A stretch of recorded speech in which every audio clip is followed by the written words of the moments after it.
এখন আমি শ্রীকৃষ্ণকে ভগবান মানছি, তার মন্ত্র মানছি না, তো এদেরকে আমি কি বলবো? হ্যাঁ, বাপ মাকে না মেনে আমি বলতেছি আমি সেরা, তো এরকম আর কি পরিস্থিতি। আমি আর কি বলবো? আমি তাদের সম্পর্কে কিছু বলতে চাই না। শ্রীকৃষ্ণ বারবার শুধু দুটো মন্ত্রের কথা বলে গেছে। একটা ওঙ্কার, দেখেন গীতাতেই অন্তত 8-9 বার বলছেন ওঙ্কারের কথা। কোথাও প্রণব বলছেন, কোথাও ওঙ্কার বলছেন, আর একবার বলছেন গায়ত্রীর কথা। ঠিক উদ্ভব গীতাতে অনেকবার উনি উদ্ভবকে ওঙ্কার মন্ত্রের কথা বলছেন, একবার 2বার বলছেন শুধুমাত্র গায়ত্রীর কথা, অন্যগুলো তো এরকম। এখন তাহলে ভগবান শ্রীকৃষ্ণকে সম্পর্কে আমি কি বলবো? এদের ব্যাখ্যা অনুযায়ী ভগবান শ্রীকৃষ্ণকে কি বলা যায় আপনারা বলুন। অর্জুনকে উনি বলছেন ভ্রু মধ্যে, কথাটা খেয়াল করুন, ভ্রু মধ্যে মনস্থির করে ওঙ্কার জপ করার জন্য। তাতে কি হবে? মন স্থির হয়ে যাবে।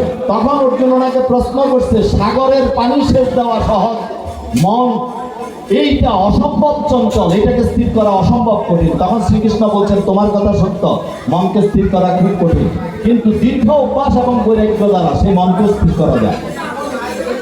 দুটো জিনিস লাগবে, একটা অভ্যাস লাগবে আর একটা বৈরাগ্য লাগবে। ভ্রু মধ্যে মনস্থির করে ওঙ্কার জপ করার জন্য বলছেন। আমরা যাদেরকে গুরুদেব একাত্ম সাধনের কথা বলে গেছেন, তাদেরকেও কিন্তু একই পদ্ধতির কথাই বলে গেছেন। তারপরেও আমাদেরকে বলা হয় আমরা নাকি কৃষ্ণ বিরোধী। আমার কিছু বলার নেই, আফসোস করা ভিন্ন তাদের জন্য, আমার আর কিছুই বলার নেই। এখন প্রশ্ন হতে পারে, এই যে হরে কৃষ্ণ কীর্তন করছেন তারা কি অন্যায় করছেন? না, তারা অন্যায় করছেন না। ভগবানের নাম নিলে সেটা অন্যায় হবে কেন? তারাও কোনো অন্যায় করছেন না, তারাও ভগবানের নাম নিচ্ছেন, এতে আমি কোনো পাপ দেখি না। শুধু একটা জিনিস, মন্ত্রের মধ্যে শ্রেষ্ঠ মন্ত্র হচ্ছে ওঙ্কার, এটা সর্বশাস্ত্র বলে গেছে।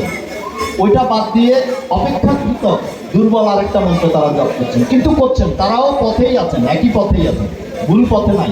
আমি তাদের বিরুদ্ধে একবারও বলতে যাই না, ভুল পথে নাই। আচ্ছা, এই গেল তোমার প্রশ্নের উত্তর, পাইছো কি? এরপর হচ্ছে ব্রহ্ম